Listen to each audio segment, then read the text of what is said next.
That's make it hurt.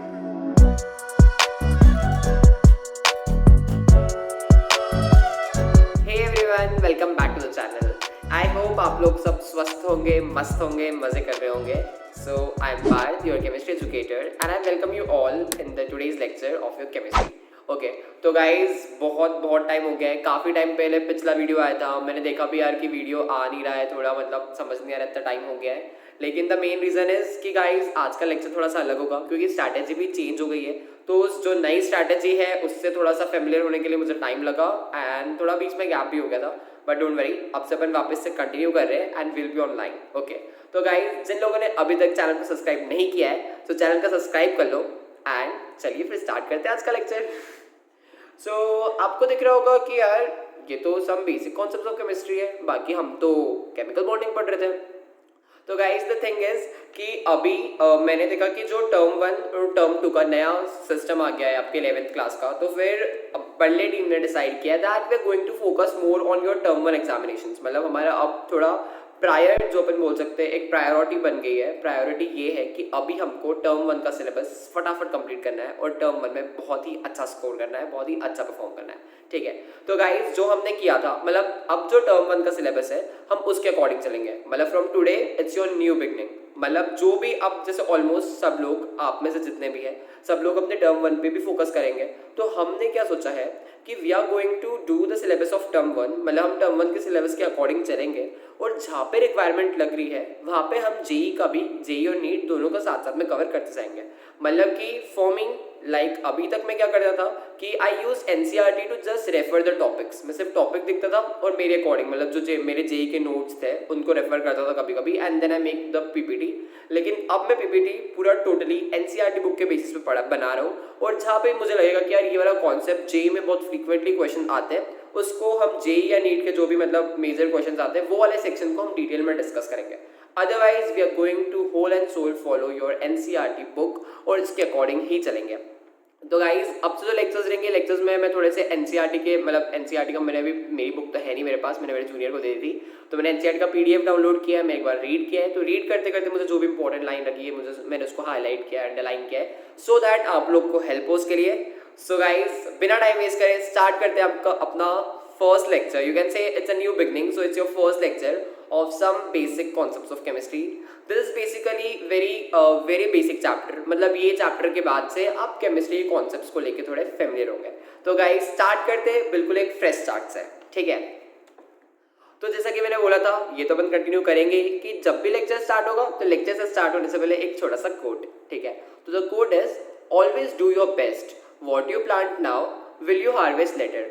तो guys अपने को जब भी कोई भी अपॉर्चुनिटी मिल रही है एकदम बेस्ट करो, और जो आप छोटे छोटे स्टेप्स आज लोगे कल आगे जाके वही आपको रिजल्ट देंगे। ओके, सो गाइज मतलब हाँ, एक ये बेस्ट एग्जाम्पल भी होता है। लाइक जो ट्रीज रहते हैं ना, मतलब कभी कभी ऐसे ट्रीज का एग्जाम्पल भी दिया जाता है कि जब हम ट्री, मतलब इतना सा होता है, यू सी द सीड्स, जो सीड्स छोटी छोटी सीड्स होती है, लेकिन कैसे अपन उसमें प्लांट को वाटर करते हैं तो धीरे धीरे वो सीड बड़े, मतलब पहले प्लांट उसका ट्री बनता है, फिर ट्री में फ्रूट उग जाता है। मतलब विद टाइम कैसे डेवलप हो जाता है पूरा प्लांट। लेकिन वो कैसे होता है, एक मतलब वाटर दो एक टाइम पीरियड के बाद में, मतलब आप जब ट्री जो छोटी सी सीड रहती है उसको अपन वाटर करते हैं, कुछ न्यूट्रिएंट्स वगैरह प्रोवाइड करते हैं, उसके बाद में वो अपना प्लांट बन जाता है, प्लांट के बाद वो ट्री बन जाता है। So like it's a example कि आप छोटे छोटे एफर्ट्स डालोगे तो आपको आज नहीं समझ में आएगा, लेकिन काफी टाइम के बाद समझ में आएगा जब आपको फल मिलते हैं ट्रीज पे। ठीक है, यू गेट फ्रूट्स।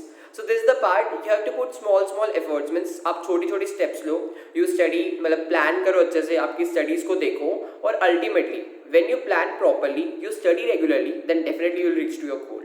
और वो आपको आज ही दिखेगा, जो मेहनत आप छोटी छोटी कर रहे हो ये 2 साल के अप्स एंड डाउन्स में, you will get to your desired rank, you will get to your desired college. Okay, तो गाइज इस फ्रेश स्टार्ट से, हाँ इस फ्रेश स्टार्ट का सिर्फ यही मीनिंग है कि छोटे छोटे एफर्ट्स डालते रहो और हमेशा ट्राई करो कि आप आपका बेस्ट दो, क्योंकि यार guys life is full of opportunities. मतलब आपको बहुत सारी अपॉर्चुनिटीज मिलेगी, अब वो आप पे डिपेंड करता है कि आप कौन सी अपॉर्चुनिटी को ग्रैब करके आप बेस्ट बन जाते हो और नेम एंड फेम ले लेते हो। Okay, so now we are with the first chapter that is basic concepts of chemistry. तो हम देखते हैं उसका इंट्रोडक्शन। ठीक है, तो गाइज जब मैंने रीड किया था एनसीईआरटी बुक्स तो मैंने स्टार्टिंग के पेजेस देखे थे। जस्ट मतलब I read the starting 2-3 pages and I come to know कि यार ये थोड़ा ना एक इंट्रोडक्शन सा पार्ट है कि केमिस्ट्री डेवलप कैसे हुआ। सो बेसिकली आपको पता ही होगा कि केमिस्ट्री जो सिर्फ अभी कुछ 200 मतलब 100 या 200 साल पहले की बात नहीं है। Chemistry is a very very long ago thing. मतलब केमिस्ट्री के जो अपन देख सकते हैं कि जो अपन रेगुलर लाइफ में we come across chemistry, chemical processes, chemical change, everything की जो सब है ना ये आज की बात नहीं है। दिस वी कैन सी हम काफ़ी सालों पहले से भी अगर हम देखेंगे, मतलब we can see from the time of kings or we can say in the British rule, everywhere there were some concepts of chemistry which we did, मतलब हमने उसको फॉलो किया। हमको पता नहीं था कि इसकी बिहाइंड साइंस है पर तो भी हम उसको ब्लाइंडली फॉलो करते थे। तो नाउ लेट्स सी, सबसे पहले ancient time. Like guys ancient time में अगर आप देखोगे तो जो आपकी इसमें मेनली आपकी जो हड़प्पा सिविलाइजेशन है, फिर उसमें मोहनजोदारो है, इंडस वैली सिविलाइजेशन है। तो ये सारी सिविलाइजेशन में पता है क्या हुआ था, जब इनकी स्टडी हुई थी तो बाद में पता है इनके जो मतलब जो एरियाज थे वहाँ से हमको मिला था gypsum. Now this gypsum is use in making houses. मतलब जब घर में अपन सीमेंट वगैरह लगाते हैं ना तो उसमें जिप्सम का यूज आता है। मतलब सोचो गाइस उस टाइम पे भी लोग जिप्सम का यूज करते थे फॉर बिल्डिंग देयर हाउसेज। तो सोचो तब से केमिस्ट्री का यूज हो रहा है और तब तो उनको इतना डिटेल भी नहीं पता होगा कि इसका काम क्या होता है क्या नहीं होता है। दे डिड ऑल दिस, ठीक है, और आज हम इसको स्टडी कर रहे हैं। मतलब केमिस्ट्री वो सिविलाइजेशन के टाइम से चलते आ रहा है कि मतलब this is beauty of chemistry. Okay, now second is literature and scripts, ठीक है। तो गाइज आज भी मतलब अपने को बहुत सारी से, अगर आपने कभी नाम सुना हो तो सुश्रुत संहिता, ऐसे करके जो पुरानी मतलब बुक्स वगैरह होती है इंडियन साइंटिस्ट की उनको अपन संहिता वगैरह बोलते हैं। तो जब भी संहिता रीड करते हैं ना तो उसमें अपने को बहुत सारी ऐसी चीजें पता चलती है जो हम आज की केमिस्ट्री में यूज कर रहे हैं। मतलब you won't believe in this Samhita आपको कितनी बार like preparation of many chemical substances are given, like sulphuric acid कैसे बनाते हैं वो दिया हुआ है उसमें। सो दिस इज लाइक कि ये इतने सालों पहले से चलता आ रहा था। बेसिकली जो इंट्रोडक्शन है ना वो आपको ये बता रहा है कि what is history of chemistry, मतलब केमिस्ट्री कब से चलता आ रहा है। तो लाइक जो पुराना टाइम था, मतलब पुरानी सिविलाइजेशन में भी केमिस्ट्री का यूज था। इनफैक्ट बहुत सारे साइंटिस्ट ने, बहुत सारे राइटर्स ने उनकी बुक्स में, उनकी ऑटोबायोग्राफीज में मेंशन किया that how they were using chemistry in their regular life, how chemistry made their day to day life very easy. So chemistry तब से चलता आ रहा है। Okay, so this is the second thing. Third thing is monuments. तो guys आप अगर कोई भी हिस्टोरिक प्लेसेस पे विजिट करते हो, मतलब ऐसे बहुत सारी हिस्टोरिक प्लेसेस होती है आपकी स्टेट्स में होगी, आपके घर मतलब आपके टाउन सिटीज के पास पास भी होगी। तो आप कभी भी कोई महल वगैरह को विजिट करते हो ना तो आप ये देखते होंगे कि वो महल जो है वो 400 से 500 साल पुराने हैं। Like you can see best example, you can see Red Fort, you can see Taj Mahal, वो इतने सालों पुराने हैं but still the buildings you see they are so strong. मतलब अगर इतने 400-500 साल के बाद में यू सी अवर बिल्डिंग्स, तो यार बिल्डिंग्स तो इतनी डिमोलिश हो जाती है। लाइक आपको एक एग्जांपल देता हूँ, अगर आप कोई भी सिटी में जाते हो, कोई अपार्टमेंट में रहते हो ना, तो अपार्टमेंट की एक कुछ फिक्स पॉलिसी रहती है कि ये अपार्टमेंट 12 साल या अपार्टमेंट 15 साल के बाद इसका रिनोवेशन का काम होगा। बट ये जो हिस्टोरिकल मॉन्यूमेंट्स है, जो राजा महाराजा के जो बोलते हैं ना महल है, यार वो तो गाइस 400-500 साल से ऐसे की ऐसे without any renovation. In fact government तो उसमें रिनोवेशन करती भी नहीं है because they don't want to destroy the historical monuments, ठीक है। तो इतने सालों से वो ढंग से चलता आ रहा है। तो उस टाइम के लोगों को पता था कि कौन से टाइप का मटेरियल यूज करना है। मीन्स दे न्यू केमिस्ट्री की यार क्या ऐसा लगा है जिससे ये बेस्ट वे में खड़ा हो सकता है। So this is the beauty of chemistry. Okay, and the next is medicine. तो गाइस आपको अगर पता हो तो ये बहुत सारी ऐसी भी अपने पास बुक्स है, ऐसे बहुत सारे लिटरेचर है जिसमें जो अपन एंशिएंट टाइम में मेडिसिन यूज करते थे। मतलब लोग तो पहले भी बीमार होते थे। इनफैक्ट पहले के टाइम में जो वॉर्स वगैरह होते थे तो उसमें तो लोग बहुत ज़्यादा इंजर्ड हो जाते थे, पर तो भी वी यूज मतलब जो मेडिसिन वो उस टाइम नेचुरल मेडिसिन यूज करते थे। मतलब दे न्यू कि अगर ऐसी कोई प्रॉब्लम हो रही है, अगर पैर में इंजरी हो रही है तो उनको कौन से प्लांट से मेडिसिन डिराइव करनी है। This everything the knowledge of medicine and sciences to treat people biologically, that also people knew that how chemistry involve in that. मतलब ये सिर्फ आज के मतलब सिर्फ 100-200 साल पुरानी बात नहीं है। This are the things of long long years ago. Okay, so ये है आपका introduction of chemistry. Means basically I can say this is your history of chemistry, history of chemistry कि केमिस्ट्री कैसे डेवलप हुई, ठीक है। मतलब the main motive of saying all this, the main motive of explaining you all is, देखो इसमें से ज़्यादा क्वेश्चंस नहीं आएंगे, आपको इसकी एनसीईआरटी से थोरो रीडिंग लगानी है। मतलब देखो आप अभी जब ये चैप्टर चल रहा है तब एक बार एनसीईआरटी बुक में से अच्छे से पढ़ लो और जो भी इंपॉर्टेंट लग रहा है उसको आप मार्क कर लो या अंडरलाइन कर लो, ठीक है। यूजुअली मतलब सब ब्रैकेट से बना देते हैं या फिर एनसीईआरटी बुक में इसको अंडरलाइन कर लो, ओके। उसके बाद जब आपकी एग्जाम आएगी, लाइक आपका जो टर्म 1 होने वाला है that is totally MCQ based, तो उसमें ये वन मतलब एमसीक्यू में आ सकता है कि in which of the following book it is described about medicine, और 4 ऑप्शन आ जाएंगे। तो उसके लिए आप क्या करो, फिलहाल आप अभी अंडरलाइन कर लो, ओके। फिर जब आप आपकी मतलब एग्जाम क्लोज रहेगी, एग्जाम के 1 दिन पहले जब स्टडी करोगे आप, तो जो आपने अंडरलाइन किया है उसको तब लर्न कर लो, सो दैट आपको जो अभी आपको समझ में आ गया तब आपको सिर्फ लर्न करने का काम करना है, ओके। एक बार रीडिंग कर लो अभी अच्छे से, समझ लो क्या है, ताकि आप इजीली तब याद कर सको, ठीक है। तो the main motive of explaining this इज कि कैसे जो हम केमिस्ट्री पढ़ते हैं आज, the chemistry we are learning, हम जो एक्सपेरिमेंट्स देखते हैं वो लोग काफ़ी पहले से उसको फॉलो करते थे, बट लाइक उनको हो सकता है उनको रीज़न पता हो या ना भी पता हो, but they use chemistry, okay. So like यार उनको तो पता नहीं था, मतलब हो सकता है उनको पता नहीं हो, बट तो भी वो केमिस्ट्री को अपनी डे टू डे लाइफ में अप्लाई करते थे। अपने पास तो इतने रिसोर्सेज है कि अपन केमिस्ट्री जो अपन यूटिलाइज करें रेगुलर लाइफ में उसका रीज़न भी जान सकता है।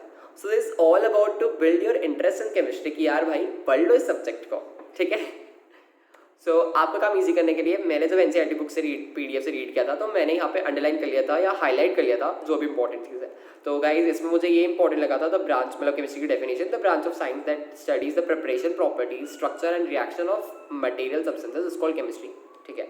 और ये जो 2 मेन रीजंस थे कि केमिस्ट्री कैसे डेवलप हुए, इट इज़ अबाउट दैट। एक बार रीडिंग कर लो और जो हाईलाइटेड पॉइंट्स है, मतलब आप एनसीईआरटी बुक लेके बैठो और आपको लग रहा है ये इंपॉर्टेंट है तो अंडरलाइन इट, ओके। फिर नेक्स्ट जब मैं रीड करा था, this is all about your ancient time, जो अपन ने सबसे पहले पार्ट 1 देखा था एंशिएंट टाइम, ये जैसे मैंने आपको बताया था ना यहाँ पे एंशिएंट टाइम, फिर literature, monuments and medicine, 4 topics हैं। तो first is your ancient time, ये आपका एंशिएंट टाइम वाला टॉपिक हो गया, ओके। उसके बाद में फिर यहाँ से आपका समझ लो ऋग्वेद वगैरह की बात कर रहे हैं, ये Charak Samhita, this all about your literature and script, जो पार्ट 2 था, second part. Third part was about monuments, तो देखो यहाँ पे हाँ this is very important, like हाँ गाइज अगर आप कभी अजंता एलोरा केव्स अगर आपने विजिट किया हो तो वहाँ की जो पेंटिंग्स है ना वो अभी ऐसी लगती है यार कि ये तो कुछ टाइम पहले मतलब रिसेंट में बनाई हो, तो मतलब उस टाइम पे उन्होंने पेंट करते करते ऐसे केमिकल सब्सटेंसेस का यूज़ किया था कि वो अभी भी अपने को लाइव दिखती है।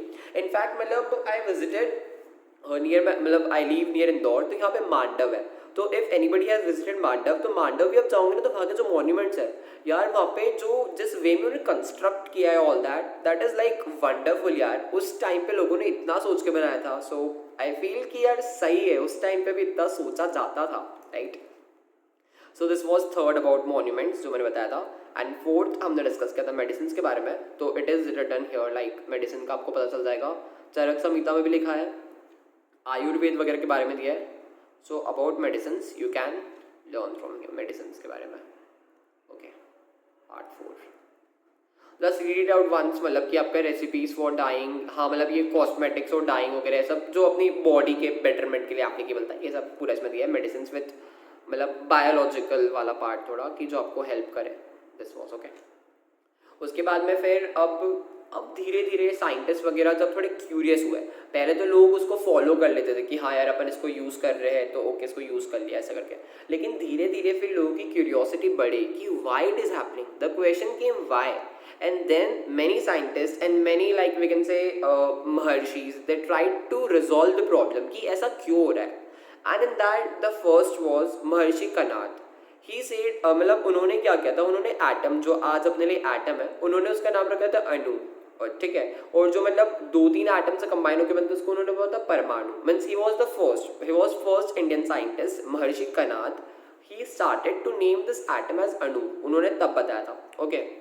तो दिस वॉज अबाउट मतलब हिस्ट्री ऑफ केमिस्ट्री, और this like importance of chemistry आ गया अपना कि इंपॉर्टेंट क्यों है, तो like some of the drugs, ये जो मेडिसिन वाला पार्ट था वो यहाँ पे भी एप्लीकेबल है, 4th part medicine. Some of ये वही करंट के लिए कि some of the drugs are use, आपको याद मतलब ये याद करनी है कि this are for cancer therapy and this are for the AIDS patient, AZT, तो ये आपको याद करनी, मतलब जो मैंने हाईलाइट किया है ना वो तो आप पक्के से लर्न कर लो, और जो मैंने अंडरलाइन किया उसको अभी के लिए रीड कर लो, लेकिन एग्जाम में जाने से पहले एक बार लर्न कर लेना, okay. So is the case. फिर यहाँ पे मतलब ये थोड़ा एनवायरनमेंट के लिए कि कैसे पहले एनवायरनमेंट डिग्रेड होता था।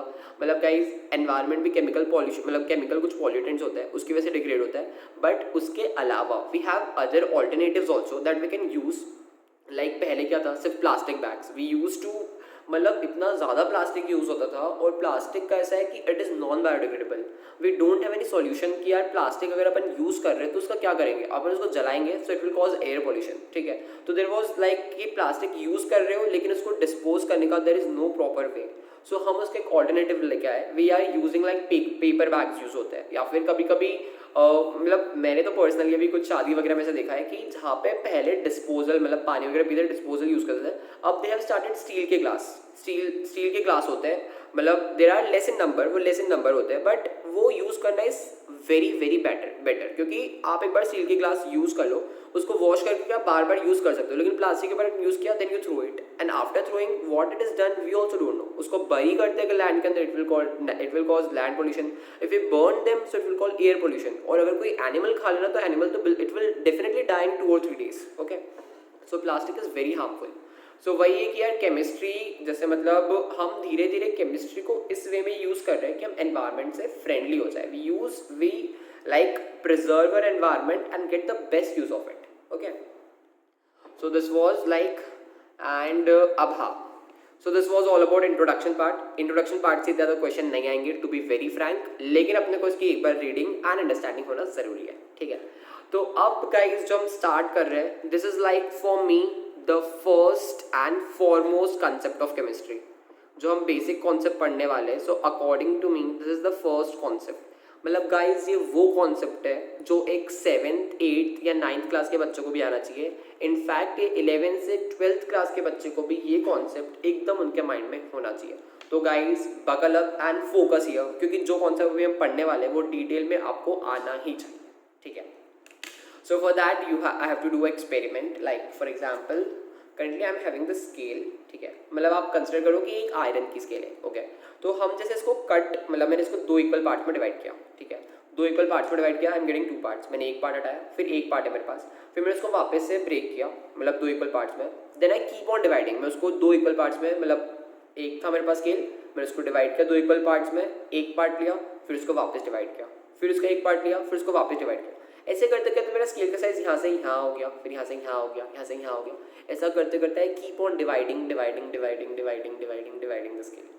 फाइनली एक ऐसा पॉइंट आएगा कि उसके बाद मैं स्केल को डिवाइड ही नहीं कर पा रहा हूँ। मतलब I am on the part which is now indivisible, I am unable to divide it, it is indivisible. और जब वो पार्ट आ जाएगा तो मैं उसको अपनी आंखों से नहीं देख पाऊंगा, so it will be invisible too. तो that smallest indivisible and invisible part of matter is called atom, ठीक है। तो this is the very basic definition. Atom को हम बोलते हैं बिल्डिंग ब्लॉक ऑफ मैटर, ठीक है। कोई भी मैटर है तो वो एटम से मिलकर ही बना है, ठीक है। तो एटम इट वॉज, मतलब एटम की डेफिनेशन ये होती है बिल्डिंग ब्लॉक ऑफ मैटर, और यू कैन से smallest indivisible part of matter. मतलब अब हम इसको आगे डिवाइड नहीं कर सकते, दैट इज योर एटम, ठीक है।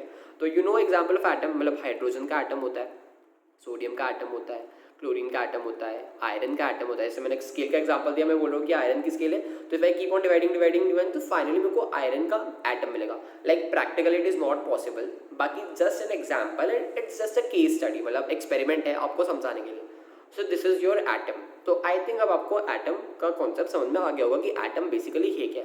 मतलब वो मैटर का एकदम छोटा सा पार्ट, क्या अब तो डिवाइड ही नहीं हो पा रहा है, इसको डिवाइड कैसे करो, वो सबसे छोटे पार्ट को अपन बोलते हैं एटम, ओके। तो इज योर एटम। एटम बहुत सारे होते हैं, लाइक Cu कॉपर का हो गया, Ag सिल्वर का हो गया, and lot many fluorine bromine etc, ठीक है। There are lots of atom, okay. अब मुझे एक बात बताओ, अब हम एकदम चले गए माइक्रोस्कोपिक वर्ल्ड में। माइक्रोस्कोपिक वर्ल्ड मतलब एकदम छोटे छोटे अपने को एटम दिख रहे हैं। सपोज अपने को एटम दिख रहे हैं, ठीक है। तो मैं क्या ऑब्जर्व करता हूँ, मैं ऑब्जर्व करता हूँ कि यार एटम जो है ना वो अकेले नहीं रह रहे, मतलब एक हाइड्रोजन एटम दूसरे हाइड्रोजन एटम के साथ में, ओके। फिर मैं देख रहा हूँ कि यहाँ पे एक सोडियम एटम है जो यहाँ पे एक क्लोरीन एटम के साथ में। यहाँ पे मैं देख रहा हूँ कि यार हीलियम मतलब हीलियम आसपास ऐसे है, मतलब दोनों से बॉन्ड वॉन्ड नहीं बना है, लेकिन जैसे अगर एक बॉक्स है तो उसमें हीलियम हीलियम है, ठीक है। तो यार यही तो चीज़ है। मतलब अगर मैं आपको ही बताऊँ तो आपको क्वेश्चन नहीं आता कि सब लोग कितना अलग अलग बिहेव क्यों कर रहे हैं, तो सब लोग एटम ही। तो यही क्वेश्चन था, to study deep about atom. और फिर जब स्टडीज हुई then we came up with results, and the results were like, हमने देखा कि एटम्स जो है ना, उसमें से मतलब एटम्स अकेले अकेले, मतलब atom basically to get stable they do various things, ठीक है। एटम स्टेबल होने के लिए वेरियस थिंग्स करता है। तो हमने ये आउटकम लिया कि एटम को अगर स्टेबल होना है तो वो बॉन्ड बनाता है, ओके। जैसे कि यहाँ पे एक एटम ने दूसरे एटम के साथ बॉन्ड बनाया और अब वो स्टेबल हो गया। एक एटम ने दूसरे एटम के साथ बॉन्ड बनाया, वो स्टेबल हो गया। लेकिन यहाँ पे हम देखते हैं तो यार ये तो एटम बॉन्ड ही नहीं बना रहा है, यहाँ तो मतलब बॉन्डिंग हो नहीं रही, पर तो भी दे आर लाइक स्टेबल, वो ऐसे कोई दिक्कत नहीं दे रहा। तो हमने ये अलग अलग वेराइटीज़ देखी कि ऐसा ऐसा भी होता है, ठीक है। तो दिस वॉज अबाउट एटम। अब हम देखते हैं यार कि एक टर्म बहुत यूज़ होती है, दैट इज़ मॉलिक्यूल। तो अब ये क्या है? तो जैसा कि हमने देखा कि मोस्टली, मतलब ये तो एक समझ लो एक्सेप्शनल केस हो गया, एक्सेप्शनल केस, बट लाइक जो मोस्टली एटम्स होते हैं they react, and they react to form products, ठीक है। वो रिएक्ट करते हैं, दे फॉर्म प्रोडक्ट्स। जैसे कि जो ये है this one and this one, this are like दो एटम्स है, वो आपस में उन्होंने बॉन्डिंग करी, दो एटम्स है, उन्होंने आपस में रिएक्शन किया, कुछ हुआ, and they form a final product, and this final product is called molecule. मतलब combination of atom, this is combination of one or more atom, one combination of one or more atom of same or different kind, same or different kind। मतलब it depends, like यहाँ पे hydrogen hydrogen अगर bond बना रहे हैं so they are of same type, same atom है। लेकिन यहाँ सोडियम क्लोरीन बना रहे हैं so this are of different types, ठीक है। तो बेसिकली एटम आपको समझ में आ गया, आपको मॉलिक्यूल समझ में आ गया, मतलब जब एटम्स कंबाइन करते हैं तो वो बन जाता है मॉलिक्यूल, ठीक है। ये बात समझ में आ गई। लेकिन ये अभी अपन कहाँ चल रहे हैं? माइक्रोस्कोपिक वर्ल्ड में। मतलब ये सब कुछ एकदम, आप मुझे एक बात बताओ, अगर आप आपकी नेकेड आइज से एक एटम को नहीं देख सकते हैं, दूसरा एटम आया, आप इंडिविजुअली दोनों को नहीं देख सकते ना, ये आपको नहीं दिख रहा है, ये आपको नहीं दिख रहा है, अगर उन्होंने कंबाइन भी कर लिया तो भी आपको नहीं दिखेगा, डोंट वरी। तो मॉलिक्यूलर एटम माइक्रोस्कोपिक होता है, वो अपने को नहीं दिखता है, ठीक है। Now we come to the next thing which is element and compound, ठीक है। Just second, element and compound. So now molecule, अब जो आपका मॉलिक्यूल बन गया था, लाइक जो मैंने आपको बताया था कि सपोज यहाँ पे आपके पास हाइड्रोजन है, ओके। एक हाइड्रोजन ने एक हाइड्रोजन के साथ बॉन्ड बनाया H2, ओके। उसके बाद में फिर यहाँ पे एक और हाइड्रोजन है, एक और हाइड्रोजन के साथ बॉन्ड बनाया, एक और हाइड्रोजन एक और हाइड्रोजन के साथ बॉन्ड बनाया। ऐसे करते करते आपके पास हंड्रेड्स, थाउजेंड्स, मिलियंस ऑफ जो मॉलिक्यूल्स थे ना, वो साथ में जब कंबाइन होते हैं, ठीक है, जब वो साथ में कंबाइन होते हैं सो हम देखते हैं, मतलब ये जब हमको विजिबल होने लगता है। लाइक मैं आपको एक एग्जांपल देता हूँ, जैसे अगर आपके पास एक ग्लास है, तो ग्लास में आपको पानी दिख रहा है ना, वो पानी इसलिए दिख रहा है क्योंकि उसमें H2O के मिलियंस ऑफ मॉलिक्यूल्स है, इसके लिए आपको वाटर दिख रहा है। नहीं तो अगर एक मॉलिक्यूल होता ना तो आपको पानी कभी दिखता ही नहीं, ठीक है। तो जैसे कि आपको जो आयरन, मतलब अगर आपके पास में एक आयरन की स्केल है, तो जो स्केल है ना वो क्यों दिख पा रही है? क्योंकि उसमें मिलियंस ऑफ आयरन है, ठीक है। मिलियन ऑफ आयरन के जो एटम्स है उनने मॉलिक्यूल्स बनाए होंगे, and finally it form your what we can say, it form your मतलब आयरन का scale, okay. So now we are going to study molecules. दो टाइप के होते हैं, and the type is molecule of element and molecule of compound. Molecule of element and molecule of compound, ठीक है। ये बहुत बेसिक कॉन्सेप्ट है, I think इसमें से आपको बहुत से लोगों को ये आता होगा और ऑब्वियसली आना भी चाहिए, ठीक है। So like molecule of element, हमने क्या देखा था मॉलिक्यूल की डेफिनेशन में? Molecule is basically combination of atoms. अब वो एटम सेम टाइप के भी हो सकते हैं, डिफरेंट टाइप के भी हो सकते हैं, लेकिन जब वो एटम सेम टाइप के होते हैं तब हम उसको बोलते हैं मॉलिक्यूल ऑफ एलिमेंट, ठीक है। और दूसरी चीज़ मॉलिक्यूल ऑफ कंपाउंड, इसका मतलब है जब एटम्स रिएक्ट करके मॉलिक्यूल बनाते हैं और जब वो एटम्स अलग अलग टाइप के होते हैं तब हम उसको बोलते हैं मॉलिक्यूल ऑफ कंपाउंड, ठीक है। तो हम अपनी नेकेड आई से देख सकते हैं मॉलिक्यूल ऑफ एलिमेंट को या मॉलिक्यूल ऑफ कंपाउंड को, हम एक सिंगल मॉलिक्यूल को अपनी नेकेड आई से नहीं देख सकते, ठीक है। तो मैंने वही बताया, जैसे आपके पास अगर एक ग्लास ऑफ वाटर रखा है तो उसमें मिलियंस ऑफ वाटर के मॉलिक्यूल्स है, तब जाके आपको क्या दिख रहा है? वो कंपाउंड वाटर दिख रहा है, ठीक है। लाइक आपके पास जो आयरन का स्केल है उसमें मिलियंस ऑफ आयरन के एटम्स थे जिन्होंने मॉलिक्यूल को बनाया, then you are able to see element iron in front of you. Okay, तो element and molecule is visible because it is combination of millions of molecule. ठीक है, अब वो मॉलिक्यूल अगर सेम टाइप के तो हम उसको बोलेंगे मॉलिक्यूल ऑफ एलिमेंट, और अगर जो मॉलिक्यूल मतलब जो मॉलिक्यूल आपका बना है उसमें सेम टाइप के एटम्स है तो that is molecule of element. अगर जो आपका मॉलिक्यूल बना है उसमें डिफरेंट टाइप ऑफ एटम्स है तो हम उसको बोलते हैं मॉलिक्यूल ऑफ कंपाउंड। ठीक है, क्लियर नहीं हो तो I have example like molecule of elements क्या होता है, सेम टाइप के। मॉलिक्यूल ऑफ हाइड्रोजन है, in this molecule you have 2 atoms of hydrogen, और हाइड्रोजन मतलब they are of same type. Okay, फिर मॉलिक्यूल ऑफ ऑक्सीजन है, मॉलिक्यूल ऑफ क्लोरीन है। यू हैव वाटर मॉलिक्यूल, मतलब जैसे मॉलिक्यूल ऑफ कंपाउंड है आपका, तो इसमें क्या है कि आपके पास अलग अलग एटम मतलब डिफरेंट एटम होना ज़रूरी है। अगर एटम डिफरेंट है तभी वो मॉलिक्यूल ऑफ कंपाउंड बन पाएगा। ठीक है, तो यहाँ पे आपके पास 2 हाइड्रोजन है, एक ऑक्सीजन आ गया, तो अलग अलग हो गए ना, मतलब हाइड्रोजन और ऑक्सीजन 2 एटम्स है। फिर यहाँ पे HCl है, ये भी अलग अलग हो गए, सो this is molecule of compound. ठीक है, तो समझ में आ गया, मतलब एक बेसिक सी चीज़, आपके पास एटम्स थे। ठीक है, अब वो एटम ने रिएक्ट किया, अगर सेम एटम रिएक्ट करे, मतलब ये जैसे एटम ने रिएक्ट किया तो ये सब बन गए मॉलिक्यूल्स।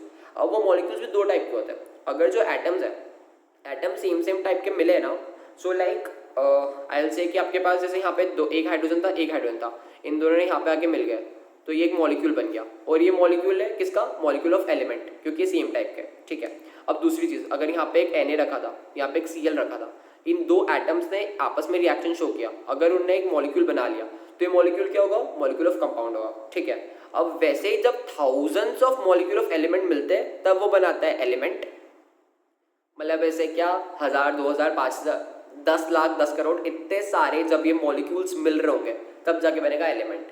ठीक है, और जो आपका मॉलिक्यूल ऑफ कंपाउंड है, जैसे एक हाइड्रोजन का मॉलिक्यूल जिसमें सिर्फ एक ऑक्सीजन का एटम है और 2 हाइड्रोजन के एटम है, इतना सा जो इनविजिबल होगा, उस मॉलिक्यूल के जैसे हजारों, लाखों, करोड़ों जब मॉलिक्यूल मिलते होंगे तब वो बनता होगा कंपाउंड। मतलब मॉलिक्यूल ऑफ एलिमेंट मिलते हैं हजारों, करोड़ों, लाखों, तब जाके बनता है एलिमेंट। मॉलिक्यूल ऑफ एलिमेंट मिलते हैं, हाँ, तो एलिमेंट बनता है। एंड जब लाखों करोड़ों मॉलिक्यूल ऑफ कंपाउंड्स मिलते हैं तब वह कंपाउंड बनता है।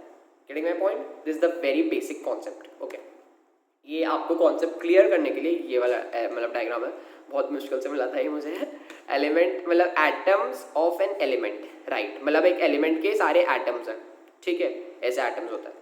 अपने को इससे ज़्यादा लेना देना नहीं है, अपने को लेना देना है इससे, मतलब मॉलिक्यूल्स ऑफ एन एलिमेंट। ठीक है, तो ये जो मैंने आपको 2 बताया था, मॉलिक्यूल 2 टाइप के होते हैं, मॉलिक्यूल ऑफ एन एलिमेंट और मॉलिक्यूल ऑफ कंपाउंड।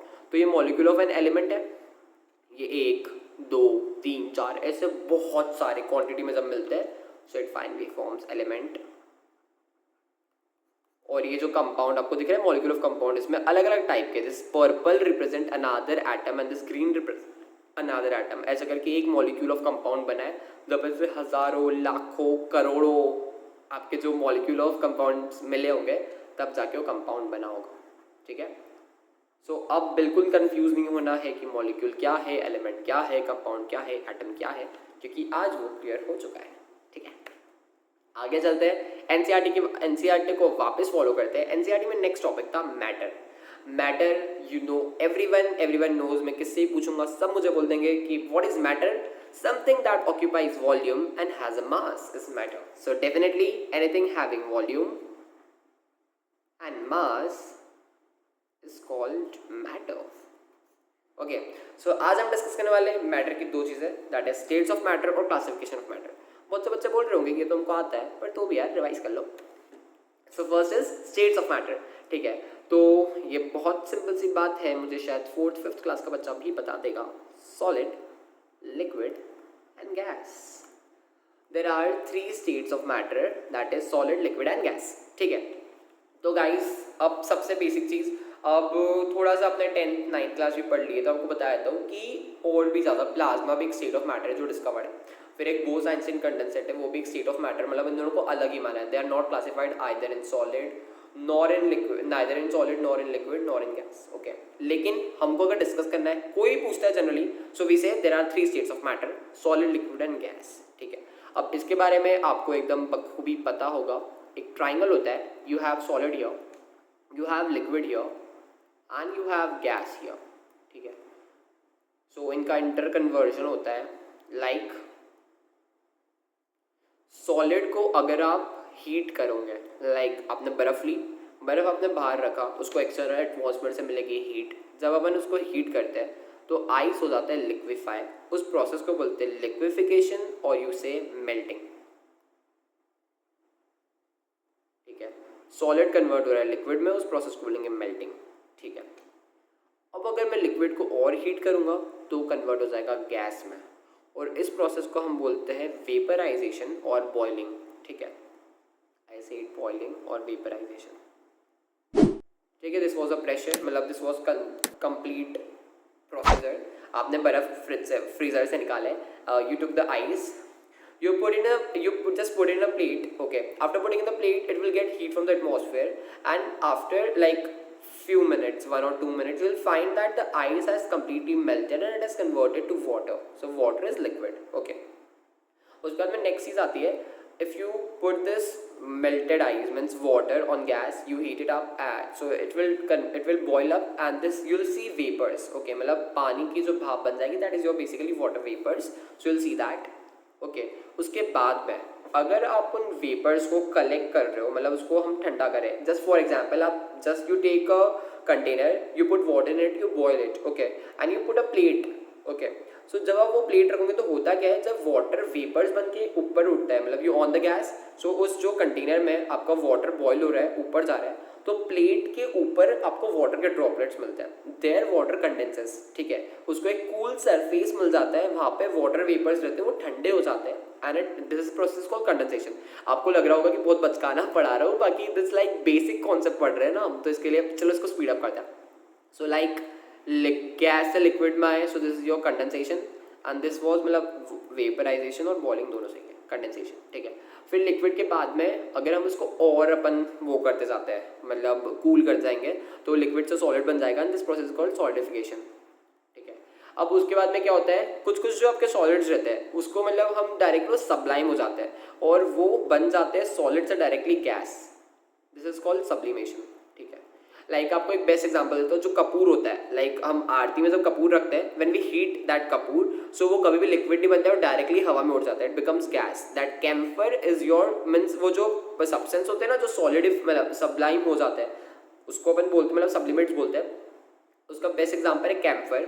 फिर एक होता है अमोनियम क्लोराइड, मतलब आप लैब वगैरह में जब भी जाओगे तो अमोनियम क्लोराइड होता है, तो वो भी सब्लाइम कर जाता है, मतलब it directly converts from solid to gas on heating. ठीक है, और जब हम इसको कूल करते हैं, तो फिर वो गैस से डायरेक्टली सॉलिड बनता है, वो लिक्विड स्टेट में नहीं आता है। Okay, so this was your complete triangle of states of matter. Okay, now states of matter हो गया ना। और एक चीज़ रह गई थी, स्टेट ऑफ मैटर। अभी आपको एकदम वापस से वही छोटी मोटी चीज़, सॉलिड, यहाँ पे मैं लिख रहा हूँ वॉल्यूम और मतलब शेप। ठीक है, तो सॉलिड की जो वॉल्यूम है वो भी फिक्स होती है और इसका शेप भी फिक्स होता है। ठीक है, now second thing is liquid. Liquid की जो वॉल्यूम है वो फिक्स है, मतलब कि अगर आपने you have taken 1 litre of water, you put that water in a 1 container. Okay, after taking from that 1 container you put into another container. Okay, तो जो जैसा कंटेनर का शेप होगा वाटर वैसा शेप ले लेगा, बट जो उसकी वॉल्यूम है वो उतनी ही रहेगी। अगर आपने 1 लीटर वाटर लिया है तो वो हर कंटेनर में 1 लीटर ही रहेगा, उसकी वॉल्यूम चेंज नहीं होगी, उसका शेप जरूर चेंज होती रहेगा। So liquids does not have fixed shape but it has fixed volume. ठीक है, and the third thing is gas. Gas doesn't has fixed volume nor fixed shape, मतलब गैस अगर आपके पास एक मतलब गैस है तो आप उसको एक कंटेनर में रखो तो वो छोटे से कंटेनर भी आ जाएगी, और अगर आप बड़े से कंटेनर रख रहे हो तो उसमें भी आ जाएगी, उसकी वॉल्यूम भी चेंज होती है, उसका शेप भी फिक्स नहीं होता है। So this very simple thing. Now classification of matter. Matter is classified into 2 things, like matter pure substance होता है या तो वो मिक्सचर होता है। ठीक है, नाउ यू ऑल नो यार कि प्योर सब्सटेंस क्या होता है, मिक्सचर क्या होता है, so I am skipping that part. ठीक है, हम उसके फर्दर डिवीजन देखते हैं कि जो प्योर सब्सटेंस है उसको एलिमेंट और कंपाउंड में क्लासिफाई किया, और मिक्सचर 2 टाइप के होते हैं, होमोजेनियस मिक्सचर और heterogeneous mixture. Now basically pure substance क्या है? Pure substance is that kind of matter जो मतलब जिस कंपोनेंट से बना है वो प्योर हो, आई मीन कि वो सेम टाइप ऑफ कंपोनेंट से बना है। मतलब कि जैसे अगर मैं आपको बेस्ट एग्जांपल आपको देता हूँ, जैसे आपके यहाँ पे दूध आता है, सो व्हाट एवरीबॉडी से कि वो ये दूध प्योर दूध नहीं है, वाई? क्योंकि इसमें वाटर एडेड है। ठीक है। लाइक अगर आपके पास एक काइंड ऑफ चीज़ है, मतलब ऐसे मेरे पास एक ही टाइप के एटम से जब कुछ बना हुआ है तो उसमें और दूसरी चीज़ तो कोई है ही नहीं, there is no impurity at all, so that is your pure substance, ठीक है। और मिक्सचर में क्या होता है, mixture is basically when one और two different components combine together that form mixture. And one thing remember very, मतलब ये चीज़ बिल्कुल याद रखना कि जो प्योर सब्सटेंस रहता है, जब भी प्योर सब्सटेंस का फॉर्मेशन होता है, ठीक है, तो जो आप मिला रहे हो चीज़ है, मतलब एक ही टाइप की चीज़ मिल रही है बट स्टिल वो फिक्स प्रपोर्शन में होती है। और मिक्सचर में प्रपोर्शन फिक्स नहीं होता है, कैसे भी मिला दो, ठीक है। आपको एक बेस्ट एग्जांपल देता हूँ, like you have taken water, आप उसमें 1 चम्मच नमक डालोगे तो भी मिल जाएगा, 3 चम्मच नमक डालोगे तो भी वो घुल जाएगा, ठीक है। तो दिस इज योर मिक्सचर, ये एक तरह का मिक्सचर है, ओके। लाइक लेकिन अगर मैं आपको बताऊँ प्योर सब्सटेंस, जैसे कि आपका यहाँ पे suppose you have taken 6H, मतलब 6 हाइड्रोजन के एटम्स लिए, ओके। लेकिन यहाँ पे ऐसा नहीं होगा कि ये 6 एक में कंबाइन हो जाएंगे, दिस 2 विल कंबाइन, ये कंबाइन होगा, ये 2 कंबाइन होंगे, और ये 2 है ये 2 कंबाइन होंगे। ऐसे करके मतलब इनका जो रेशो है, जिस रेशो में मतलब बनना ये छोटे छोटे एटम्स मिलके जो प्योर सब्सटेंस बनाएंगे, जो रेशो है वो रेशो फिक्स है, मतलब यहाँ पे there is no compromisation, okay. So इसको और डिटेल में डिस्कस करते हैं। सबसे पहले जो मैटर के 2 क्लासिफिकेशन है, प्योर सब्सटेंस और मिक्सचर, उनमें हम देखते हैं डिफरेंस क्या है। So pure substance is basically the substance that consist of single type of substance, मतलब वो सिर्फ एक ही टाइप के सब्सटेंस से बना हुआ है, उसमें कोई मिलावट नहीं है, ठीक है। लेकिन जो मिक्सचर है, मिक्सचर कंसिस्ट ऑफ 2 और मोर देन 2 प्योर सब्सटेंसेस, ठीक है, 2 या 2 से ज़्यादा प्योर सब्सटेंस से बना है, उसको हम बोलते हैं मिक्सचर, ओके। अब जो प्योर सब्सटेंस है, हाँ, pure substances can not be separated into other substances by physical means, ठीक है।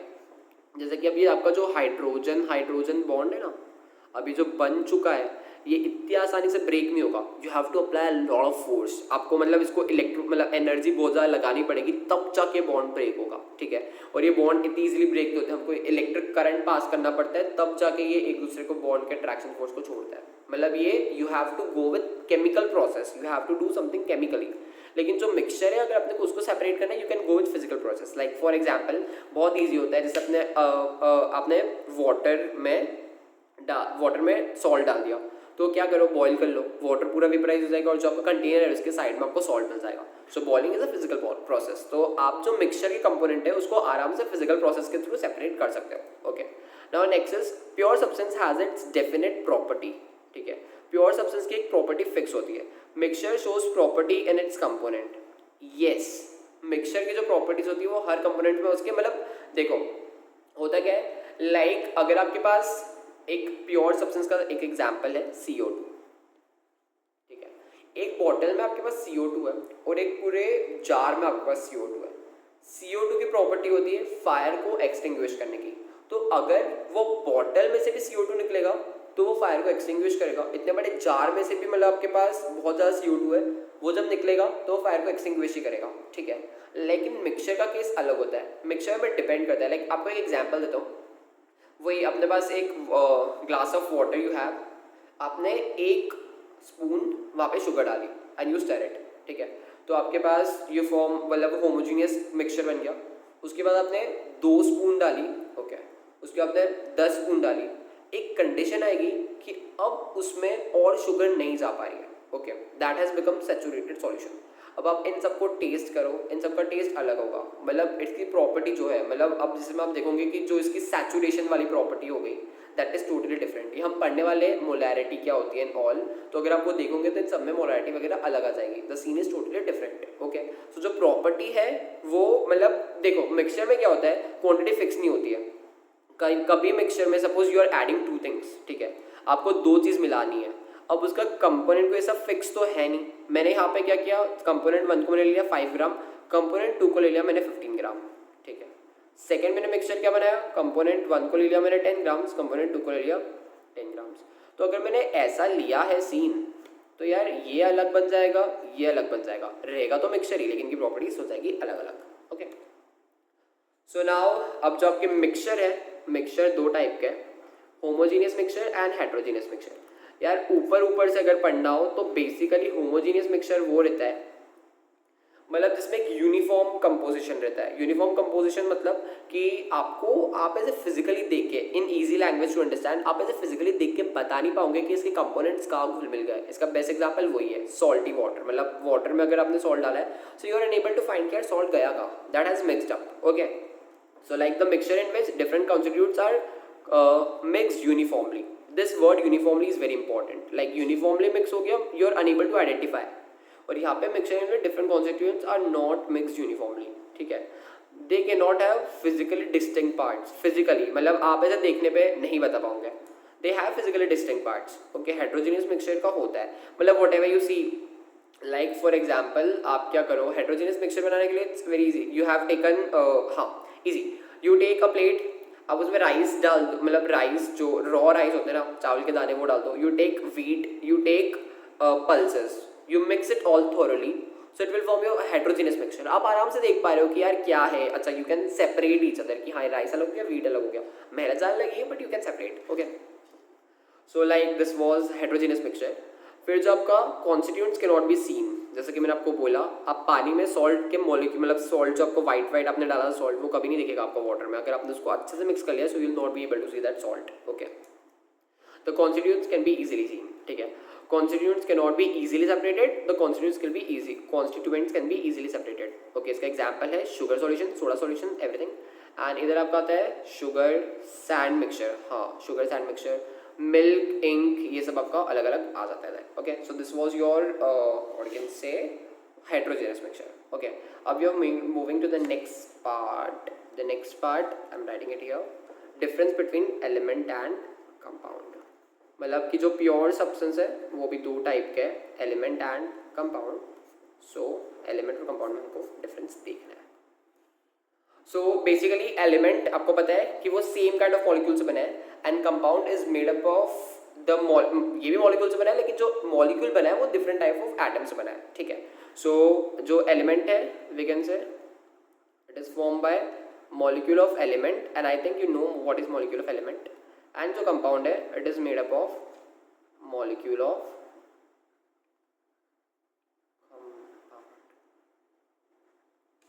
ठीक है एलिमेंट। एलिमेंट के एग्जांपल जैसे आपका जो H2 वगैरह मतलब मिलके बन गया, जैसे आयरन के बहुत सारे एटम्स वगैरह मिल गए तो आयरन वगैरह हो गया। अब इसमें से CO2 हो गया, H2O हो गया, यहाँ पे आपका आ जाएगा Cl2 हाँ H2 and all. So this is basically your difference between element and compound, एक बेसिक डिफरेंस है। Okay, this is your element and compound। अब I just wanted to ask you one thing कि यार जो आपका element है, ठीक है, एलिमेंट का समझ क्या है, सेम काइंड ऑफ आपके एटम्स मिले हैं, उसने मॉलिक्यूल बनाया है। अब वही हजारों लाखों मॉलिक्यूल्स मिले, उसने एलिमेंट बनाया है, तो वो तो प्योर है भैया। मतलब एक एटम से स्टार्ट हुआ और एंड तक देख रहे हो तो भी सिर्फ वही एटम ही दिख रहा है आपको। लेकिन कंपाउंड में तो ऐसा नहीं है। आपका जो यहाँ पे C मतलब एक कार्बन है और दो ऑक्सीजन आ गया, उससे CO2 का एक मॉलिक्यूल बना रही हूँ, ऐसे बहुत सारे CO2 के मॉलिक्यूल आ गए, तो आपको ऐसा नहीं लगता कि कंपाउंड भी एक तरह का मिक्सचर है? तो उसका डाउट अपन क्लियर करते हैं। सबसे पहली चीज़, जो आपका CO2 बना है वो फिक्स रेशो में बना है, मतलब जो CO2 है उसका रेशो फिक्स है कि आपका एक एटम कार्बन के दो एटम ऑफ ऑक्सीजन से रिएक्ट करके एक मॉलिक्यूल बनाएगा, ठीक है। Now this molecule is form by the definite proportion, तो इसकी जो एक यूनिट है that can be considered as a single unit. तो अब ये हो गया प्योर। मतलब अब अगर आप ऐसी हजारों यूनिट्स लेके आओगे ना, पर तो भी इनका जो डेफिनेट प्रपोर्शन है उसने इसको एक यूनिक बना दिया, and this unique molecule is a single unit and that can be considered a complete pure substance, ठीक है।